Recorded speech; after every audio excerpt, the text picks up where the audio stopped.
नमस्कार साथियों, आज एक लंबे समय के बाद हम अपनी एक नई क्लास लेकर आए हैं जिसमें करंट अफेयर्स के 15 प्रश्नों को संकलित किया गया है जो किसी भी परीक्षा के लिए बहुत ही महत्वपूर्ण हैं। तो चलिए बिना किसी विलंब के हम अपनी क्लास को स्टार्ट करते हैं। तो देख पा रहे हैं, हमारा पहला प्रश्न है, rising north east investors summit 2025 का उद्घाटन किसने किया? ए. अमित शाह, बी. नरेंद्र मोदी, सी. जेपी नड्डा और डी. राजनाथ सिंह। तो उत्तर देने का प्रयास करेंगे। सही उत्तर होगा हमारा option number B, Narendra Modi. तो चलिए इसे देख लेते हैं, ये क्या है।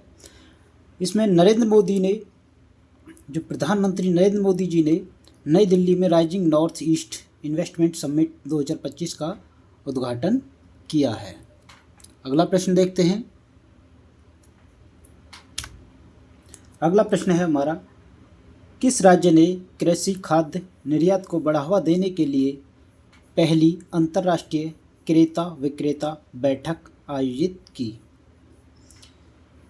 तो ऑप्शन है इसमें, ऑप्शन नंबर ए उत्तर प्रदेश, बी बिहार, सी पंजाब और डी महाराष्ट्र। तो देखते हैं इसका सही उत्तर क्या होगा। इसका सही उत्तर होगा हमारा ऑप्शन नंबर बी, बिहार।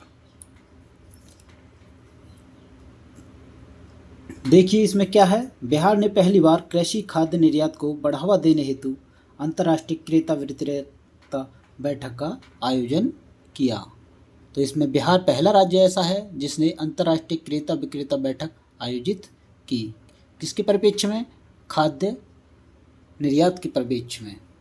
तो आगे चलते हैं। हमारा तीसरा प्रश्न है, टू राइज नामक वैश्विक मंच किस देश ने लॉन्च किया? क्या टू राइज नामक वैश्विक मंच किस देश ने लॉन्च किया? ए भारत, बी सऊदी अरब, सी अमेरिका या डी यूएई। तो इसका सही उत्तर होगा हमारा ऑप्शन नंबर बी, सऊदी अरब। सऊदी अरब ने पर्यटन को नई दिशा या परिभाषा देने के लिए टू राइज नामक वैश्विक मंच शुरू किया है। तो देखते हैं अगला प्रश्न हमारा क्या होगा। प्रश्न नंबर 4, यशोदा एआई पहल किस संस्था द्वारा शुरू की गई? तो आंसर देने का प्रयास करेंगे। ऑप्शन नंबर ए नीति आयोग, बी महिला एवं बाल विकास मंत्रालय, सी राष्ट्रीय महिला आयोग या डी इलेक्ट्रॉनिक्स और आईटी मंत्रालय। तो इसका सही उत्तर होगा हमारा ऑप्शन नंबर सी, राष्ट्रीय महिला आयोग। तो यह पहल महिलाओं में एआई और साइबर सुरक्षा कौशल को बढ़ावा देने हेतु राष्ट्रीय महिला आयोग द्वारा शुरू की गई है। इस प्रकार हमारा उत्तर होगा सी। आगे देखते हैं प्रश्न नंबर 5। प्रश्न है हमारा, राष्ट्रीय व्यापारी कल्याण बोर्ड की 6ठी बैठक कहाँ आयोजित की गई? किसकी? राष्ट्रीय व्यापारी कल्याण बोर्ड की 6ठी बैठक।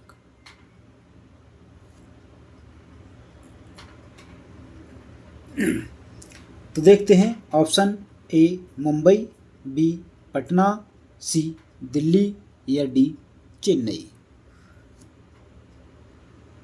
तो इसका सही उत्तर होगा हमारा सी, कहाँ की गई? नई दिल्ली में की गई। राष्ट्रीय व्यापारी कल्याण बोर्ड की 6ठी बैठक जो नई दिल्ली में की गई है। इस प्रकार आंसर नंबर सी सही हो जाएगा। आगे चलते हैं, क्वेश्चन नंबर 6। देखते हैं क्या है। ध्रुवीय भवन और सागर भवन का उद्घाटन किसने किया?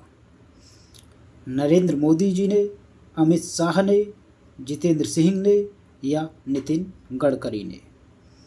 तो इस प्रकार इसका हमारा सही उत्तर भी सी हो जाएगा। किसने? जितेंद्र सिंह ने। ध्रुवीय भवन और सागर भवन का उद्घाटन जितेंद्र सिंह ने किया है। तो देखते हैं इसमें, केंद्रीय मंत्री जितेंद्र सिंह ने गोवा में इन भवनों का उद्घाटन किया है। किसने? जो केंद्रीय मंत्री हैं उन्होंने गोवा में इन भवनों का उद्घाटन किया है। किनका? ध्रुवीय भवन और सागर भवन का। तो आइए देखते हैं अगला प्रश्न, प्रश्न नंबर 7 क्या है? जूनियर वर्ल्ड कप 2025 में भारत को पहला स्वर्ण पदक किसने दिलाया? किसमें? जूनियर वर्ल्ड कप 2025 में भारत को पहला स्वर्ण पदक किसने दिलाया? अदिति ने, कनक ने, दिव्या ने या रिया ने? तो इसका सही उत्तर हो जाएगा कनक ने। जूनियर वर्ल्ड कप 2025 में पहला स्वर्ण पदक कनक द्वारा भारत को दिलाया गया। ये किसके लिए? निशानेबाजी कनक ने जर्मनी में आयोजित जूनियर वर्ल्ड कप में पहला स्वर्ण पदक जीता था। चलिए आगे चलते हैं इसी कड़ी में। प्रश्न नंबर 8, ट्रांस फैट खत्म करने के लिए WHO ने कितने देशों को मान्यता दी है?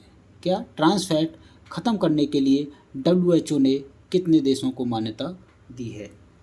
तो दे रखे हैं 2, 3, 4 या 5 देशों को।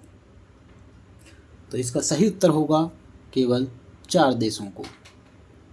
ट्रांस फैट खत्म करने के लिए WHO ने 4 देशों को मान्यता दी है। ये WHO विश्व स्वास्थ्य संगठन ने ट्रांस फैट को खत्म करने के लिए 4 देशों को मान्यता दी है। देखते हैं प्रश्न नंबर 9, विकलांग व्यक्तियों को कितने प्रतिशत आरक्षण केंद्र सरकार ने आवास योजना में देने की घोषणा की है? जो केंद्र सरकार द्वारा आवास योजना चलाई गई है उसमें विकलांग व्यक्तियों को कितना प्रतिशत आरक्षण दिए जाने की बात कही गई है? तो देखते हैं कितने व्यक्तियों के लिए है। A 2%, B 3%, C 4% या D 5%? तो इसका सही उत्तर होगा C 4% विकलांगों के लिए आरक्षण देने की बात कही गई है। देखते हैं अगला प्रश्न, प्रश्न नंबर 10, भारत 2050 तक किस फसल का सबसे बड़ा उत्पादक बन जाएगा? भारत 2050 तक किस फसल का सबसे बड़ा उत्पादक बन जाएगा? A गेहूं का, B चावल का, C आलू का या D मक्का का? तो देखते हैं इसका सही उत्तर क्या होगा। इसका सही उत्तर होगा C आलू का। भारत 2050 तक आलू का सबसे बड़ा उत्पादक बन जाएगा। चलिए आगे चलते हैं।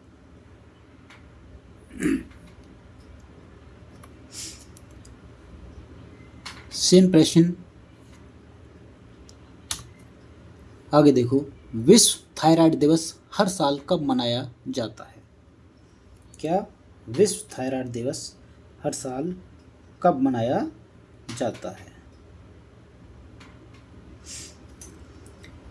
A 24 मई को, B 25 मई को, C 26 मई को या D 27 मई को? तो इसका सही उत्तर होगा ऑप्शन नंबर B 25 मई को। ये विश्व थायराइड दिवस हर साल 25 मई को मनाया जाता है ताकि थायराइड विकारों के बारे में जागरूकता फैलाई जा सके। चलिए देखते हैं प्रश्न नंबर 12, संयुक्त राष्ट्र महासागर सम्मेलन 2025 से पहले भारत ने किस संवाद की मेजबानी की थी? A ब्लू डायलॉग की, B ग्रीन डायलॉग की, C समुद्र सम्मेलन की या D महासागर मीट की? तो इसका सही उत्तर होगा ए ब्लू डायलॉग की। संयुक्त राष्ट्र महासागर सम्मेलन 2025 से पहले भारत ने ब्लू डायलॉग संवाद की मेजबानी की थी। चलिए आगे देखते हैं। प्रश्न नंबर 13, मणिपुर उच्च न्यायालय के मुख्य न्यायाधीश के रूप में किसे नियुक्त किया गया? ए केम्पैया सोमशेखर को, बी वी नागरत्ना को, सी PS नरसिम्हा को, या डी संजय कोरल को। तो देखते हैं इसका सही उत्तर क्या होगा। इसका सही उत्तर होगा option number A Kempaiah Somashekar को। किसको? केम्पैया सोमशेखर को। ऑप्शन नंबर ए इसका सही उत्तर हो जाएगा।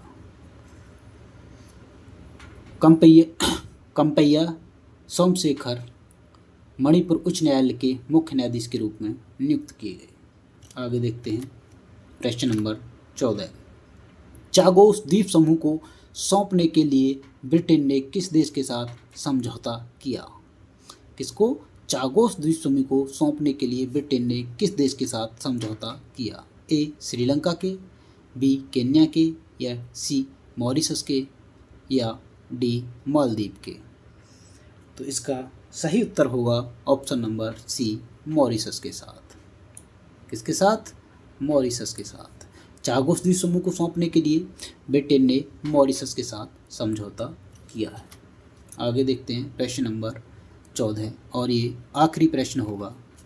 हाल ही में किस देश ने ब्रिक्स द्वारा स्थापित न्यू डेवलपमेंट बैंक की सदस्यता ली है? प्रश्न दोबारा देखें। हाल ही में किस देश ने ब्रिक्स द्वारा स्थापित न्यू डेवलपमेंट बैंक की सदस्यता ली है? ऑप्शन नंबर ए नाइजीरिया ने, बी अल्जीरिया ने, सी इथोपिया ने, या डी मिस्र ने।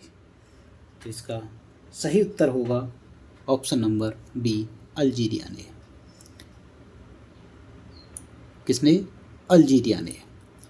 न्यू डेवलपमेंट बैंक की सदस्यता ब्रिक्स द्वारा स्थापित जो न्यू डेवलपमेंट बैंक है उसकी सदस्यता अल्जीरिया ने हाल ही में ली है।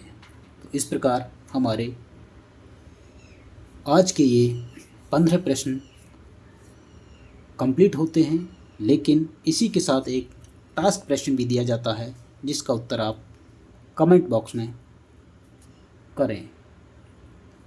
प्रश्न है क्वेश्चन ऑफ द डे। 1857 की क्रांति के असफल होने का प्रमुख कारण क्या था? एकता की कमी, योजना की कमी, सीमित क्षेत्रीय प्रभाव, या उपयुक्त सभी। प्रश्न फिर पढ़ें। 1857 की क्रांति के असफल होने का प्रमुख कारण क्या था? ए एकता की कमी, बी योजना की कमी, सी सीमित क्षेत्रीय प्रभाव, या डी उपयुक्त सभी। इसका उत्तर सभी लोग कमेंट बॉक्स में देने का प्रयास करें। धन्यवाद। आज की क्लास यहीं समाप्त होती है।